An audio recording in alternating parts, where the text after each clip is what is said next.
Estamos aqui de volta, olha só, com essas presenças ilustres desses alunos do primeiro ano. E a gente volta aqui, né, para a nossa revisão. Lembra que a gente estudou agora na aula 16.1 sobre a natureza da cultura, né? Aí vimos sobre a questão da indústria cultural, dessa cultura que se massifica, né, que se é vendida, de como essa cultura é vendida dentro do capitalismo, ela faz com que se haja na verdade, o objetivo maior é que se tenha um maior número de consumidores, né? Então, a gente estudou um pouquinho sobre isso, a gente sabe que tem muita coisa para falar, mas numa aula de 40 minutos acaba que a gente fica limitado pelo tempo, né? Então, a gente dá noções gerais e agora a gente volta para aqueles minutinhos, né? 5 minutinhos básicos para a gente fazer uma revisão básica da aula 16.1, né? Para ver o que vocês de repente, aquela dúvida que ainda ficou, que permanece. Agora é o momento de tirar essas dúvidas, anotar certinho, para depois vocês fazerem a atividade, que vocês terão um tempinho aí específico para essa atividade. Vamos então aqui para o nosso slide? Então, aqui tem aula 15.2, tá, gente? Mas é 16.2, tá? Só fazendo essa retificação. Então, a natureza e a cultura, a gente viu sobre essa pluralidade sociocultural, né? O que nós estudamos? Sobre a natureza da cultura, né?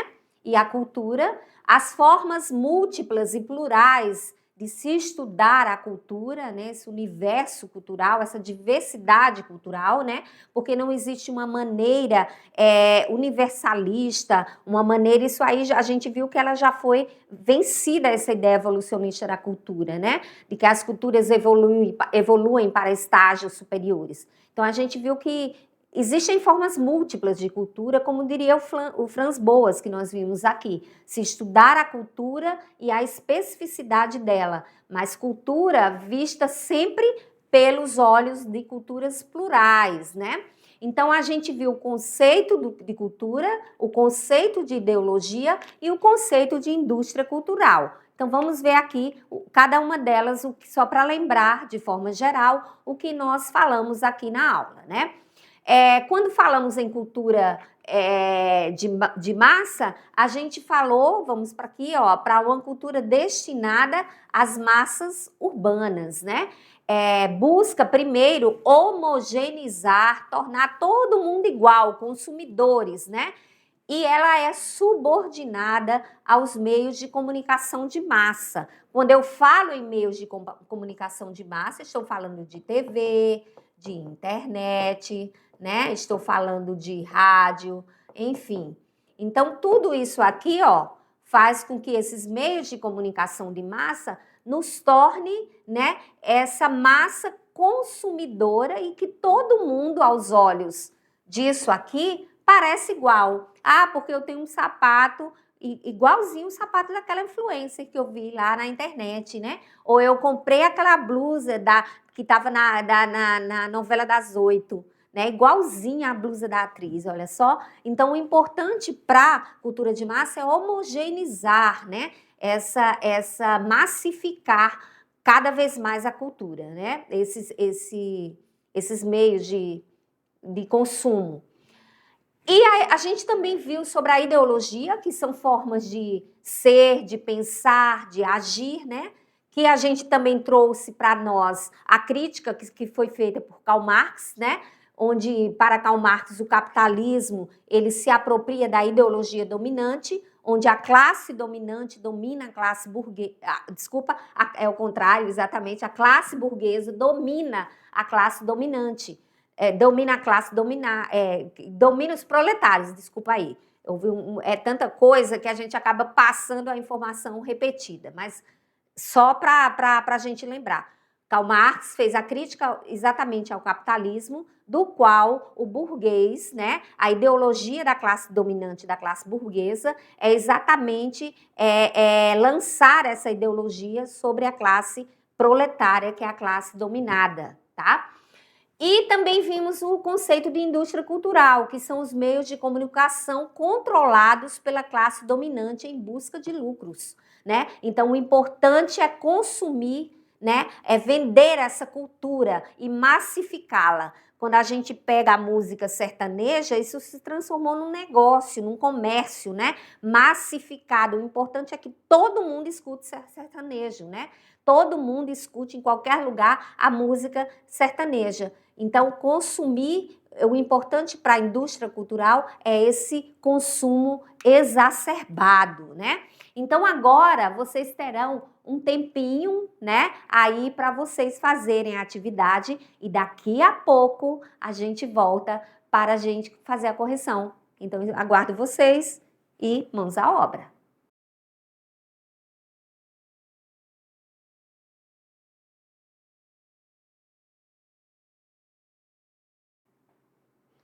Aqui de volta, olha só, para a gente fazer a correção da atividade. Então, sem mais demora, vamos lá, né? Sempre eu estou frisando que é muito importante vocês responderem à atividade, né? As questões, porque aí o assunto você fixa melhor, fazendo o treino desse assunto, e o treino a gente faz com a atividade, tá? A questão 1, então, ela fala o seguinte: assim, tem um texto aí, né? Tem que ter calma para ler o texto. Assim também deve ser no Enem, né? Você vai treinando as questões, vai treinando também o tempo, mas não pode ler de uma forma rápida, porque tem palavras que pode ser até uma cilada para você, de repente, cair e responder a questão errada. A indústria cultural, os meios de comunicação de massa e a cultura de massa surgem como funções do fenômeno da industrialização. É esta, através das alterações que produz no modo de produção e na forma do trabalho humano, que determina um tipo particular de indústria, no caso a cultural, e de cultura, ou a cultura de massa, implantando numa e noutra os mesmos princípios em vigor na produção econômica em geral. O uso crescente da máquina e a submissão do ritmo humano de trabalho ao ritmo da máquina, a exploração do trabalhador e a divisão do trabalho social. Isso é do livro Indústria Cultural, que é a Indústria Cultural de Teixeira Coelho, tá? A pergunta é, para o autor, né, a indústria cultural, mediante o texto que acabamos de ler, e a cultura de massas, ela está diretamente ligada ao modo de produção o quê? Tecnicista, cientificista, capitalista, socialista ou anarquista? O que vocês responderam aí, pessoal? Vamos lá, então. Quero ouvir aí, hein? Tchan, tchan, tchan, tchan. Letra C, lembra que nós falamos que o capitalismo exatamente, foi a crítica que Karl Marx fez, também a crítica que Adorno e Horkheim, que estudaram a indústria cultural, fizeram, que o capitalismo ele cria exatamente essa ideia de que quanto mais se consome, melhor, né? Então, o importante é tornar essa cultura de massa massificada para o maior número possível de pessoas, gerando o quê? Gerando lucro. Para quem? Para os empresários ou grandes empresas, né? Então, é isso que é o importante. Questão 2. A cultura erudita, popular e de massa, elas são perspectivas relacionadas às formas de produção, de consumo e também de apropriação da produção, seja ela artística, relacionadas respectivamente, tá? Então, a classe dominante, manifestações tradicionais e voltadas para o consumo, é exatamente essas formas de produção. Essas formas de produção estão relacionadas respectivamente a maior qualidade, pouca qualidade e nenhuma qualidade. Ou seja, a manifestação ou as manifestações autênticas, aqui é um S, as manifestações autênticas, exigência de formação e produção voltada para o consumo. Ou será que é a letra D, a apreciação, o consumo e a reprodução? Ou de repente não é nenhuma dessas, mas é a letra E, a classe minoritária, o não consumo e a pulverização cultural. que vocês responderam? Vamos lá entender aqui por quê. Resposta A. A classe dominante, as manifestações tradicionais voltadas para o consumo. Então, ele está dizendo o seguinte: tanto a cultura erudita quanto a popular e também a cultura de massa, elas são respectivamente relacionadas às formas de produção, tá? De indústria, né? De produzir essa cultura. De consumo também e de apropriação da produção, seja ela artística, relacionadas respectivamente exatamente à classe dominante. Então, essa classe dominante que leva essa cultura voltada para o consumo, para que ela seja comprada e consumida. Então, eles produzem, a classe dominante produz essa cultura, põe à venda, e quanto maior é o número de pessoas consumirem, mais lucro voltados para o capitalismo, né? Aí a gente lembra muito da crítica do Karl Marx. Decolando agora para o futuro, questão 3, da UEL de 2026. A indústria cultural, ela vende cultura. Para vendê-la, ela deve seduzir e agradar o consumidor, olha só.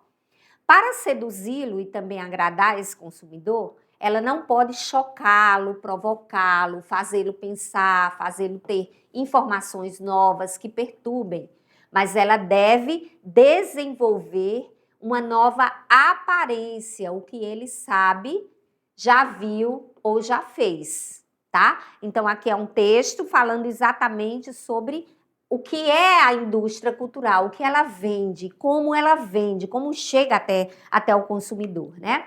Então, a média é o senso comum, ou seja, cristalizado, que a indústria cultural devolve com cara de coisa nova, né? Então, aquela música lá, raiz, do sertanejo raiz, que surgiu lá numa zona rural, né? Com duas pessoas tocando uma viola, ela vai ser, aquela música, ela vai ser colocada numa indústria cultural que vem com uma nova roupagem, é a mesma letra, mas agora com bateria, vem com instrumentos mais sofisticados, né? Então, ela dá uma nova cara.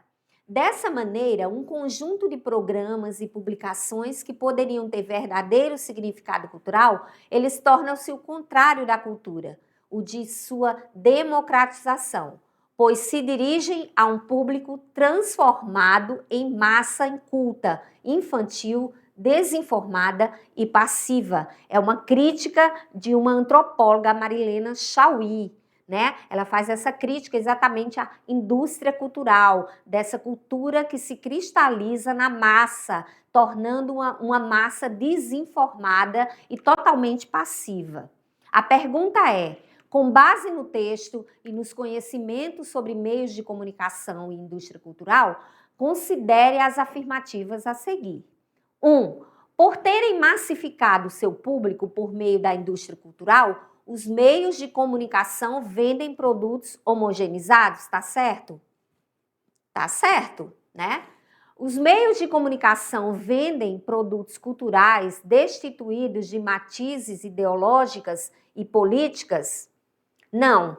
Os meios de comunicação de massa, eles vendem produtos culturais exatamente imbuídos de coisas ideológicas, né? Então tá certa também essa. Ou melhor, os meios que vendem produtos culturais, não, tá? Essa daqui, deixa eu apagar aqui. Ela tá errada, né? Borracha. Vamos aqui. Os meios de comunicação de massa vendem produtos culturais destituídos de matizes ideológicos e políticas. Errada, tá? Vamos lá para a canetinha de novo. Já apaguei. Caneta. Então, aqui tá errado. 3. No contexto da indústria cultural, por meio de processos de alienação de seu público, os meios de comunicação recriam o senso comum enquanto novidade, né? Vamos ver aqui. Acho que está certo aqui. Vamos lá ver. Os produtos 4. Os produtos culturais com efetiva capacidade de democratização da cultura, eles perdem sua força em função do poder da indústria cultural na sociedade atual. Então, vamos lá ver. Os produtos culturais com efetiva capacidade de democratização da cultura, eles perdem sua força em função do poder da indústria cultural na sociedade atual. Portanto, estão corretas apenas qual a afirmativa, né? 1 e 2, 1 e 3, 2 e 4, 1, 3 e 4 ou 2, 3 e 4. Portanto, 1 e 3 é que estão corretas. Então, a resposta seria 1 e 3, exatamente aqui, ó. A 1 certa e a 3. Essa está errada e essa está errada, tá? E, por fim, a gente vai para a última questão. Aqui você vai definir, né, com base no que a gente estudou, qual o conceito de cultura na concepção de Edward Tylor, né? Lembra que ele foi o primeiro teórico que nós mostramos, inclusive, na aula 16.1, né? O Edward Tylor, como que ele definiu cultura, né? Ele era um evolucionista, lembra que nós falamos? Então, ele definiu cultura com base exatamente no seu pensamento evolucionista. Qual seria, então, a resposta? Cultura, com mais ou menos isso. Aqui é um norte para vocês fazerem a resposta. Você pode acrescentar mais coisas aí se quiser sobre esse conceito de Tylor. Então, cultura é o conjunto complexo de conhecimentos, de crenças, de arte, de moral e direito, além de costumes e hábitos que são adquiridos pelos indivíduos em sociedade. Então, isso aí é uma resposta com base no pensamento de Edward Tylor, né? E aqui a gente finaliza, então, a nossa revisão e aguardamos você até a próxima aula. Tchau, tchau! Se joga, então, na sociologia, hein?